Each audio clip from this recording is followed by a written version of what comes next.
in a small town near the edges of Nsuka, there lived a beautiful woman named Ndidiamaka. People called her Ada Jesus because she was stunning, graceful, and seemed to have a golden touch. Everything she did flourished, except one thing: she couldn't conceive. Ndidiamaka had been married for 8 years to a wealthy businessman named Ibuka. They lived in a grand duplex and drove flashy cars. But beneath the fine clothes and shiny lips was a heart bitter with shame. Her in-laws called her names behind closed doors. Her husband's patience was wearing thin. At first, Ndidiamaka wept. Then she turned to prayers. Then to herbs. Then, finally, to blame. She blamed her mother. Her poor old mother, Mama Ngozi, lived in a one-room mud house in the village. She sold akara and papi to survive and prayed day and night for her daughter. But Ndidiamaka said her mother was a witch. "She ate my children in the womb," she cried one day in church. "She is jealous of my success and has cursed me with barrenness." And people believed her. Even Ibuka, who once respected Mama Ngozi, stopped greeting her.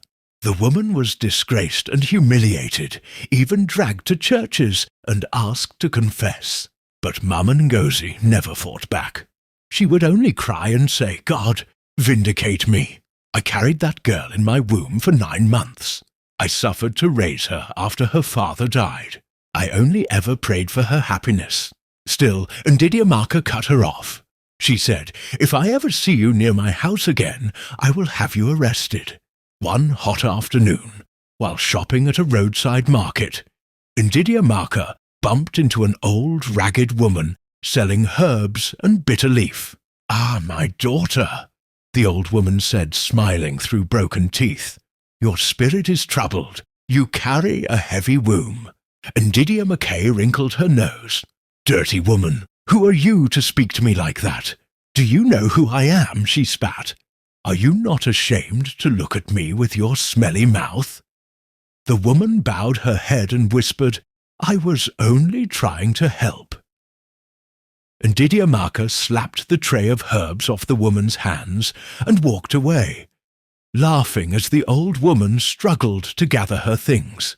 But what she didn't know was that the old woman was not just any woman. That night, Ndidiamaka had a dream.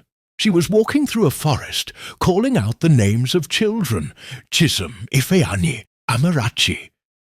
But no voice answered.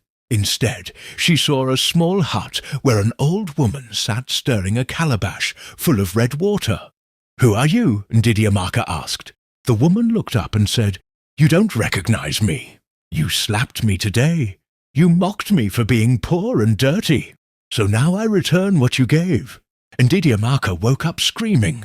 Her stomach was bloated and hot. Her body felt like fire. She couldn't walk. She couldn't speak. She was rushed to the hospital, but doctors found nothing. Days passed. Her body grew weak. Her belly swelled unnaturally. Ibuka was terrified. They called prophets, native doctors, even a babalawo from Benin. One day, an old seer looked at her and said, "The womb is shut, not by witchcraft, but by a curse of disrespect. The one you mocked placed it." Suddenly, Ndidiamaka remembered the poor old woman she humiliated in the market. But I thought it was my mother," she said, trembling. "I thought she was the one eating my children." The seer looked at her with sadness. "You accused the wrong woman. You poured shame on your own mother, who only ever loved you. The real curse came from a stranger you dishonored." For the first time in years, Ndidiamaka wept like a child. Her voice cracked, her soul shattered. She begged to be taken back to her village. When they arrived, they found Mama Ngozi sitting in front of her small house, frying akara. At first she flinched, thinking her daughter had come to insult her again. But when she saw the state Ndidiamaka was in, thin, weak, and swollen, she rushed forward. "My daughter, what happened?" Ndidiamaka fell to her knees. "Mama, I'm sorry, I lied. I accused you wrongly. I blamed you for my pain when all you did was love me. Please forgive me. I have sinned." Tears streamed down Mama Ngozie's eyes as she lifted her daughter from the ground. "You are my child. I can never hate you." She took Ndidiamaka inside, prayed over her, and gave her herbs. That night, Ndidiamaka had another dream. She was in the same forest. This time the old woman appeared and said, "You have apologized. Your soul is lighter now. Go in peace and be kind to those who have less." The next morning her swelling was gone. Months later, Ndidiamaka missed her period.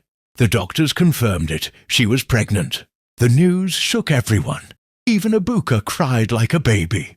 Ndidiamaka gave birth to twin boys, and during their naming ceremony, she knelt publicly to thank her mother. The crowd watched in silence as Mama Ngozi pulled her daughter up and said, "Let this be a lesson. Never dishonor the poor, never forget who raised you, and never call a good mother a witch just because of your misfortune."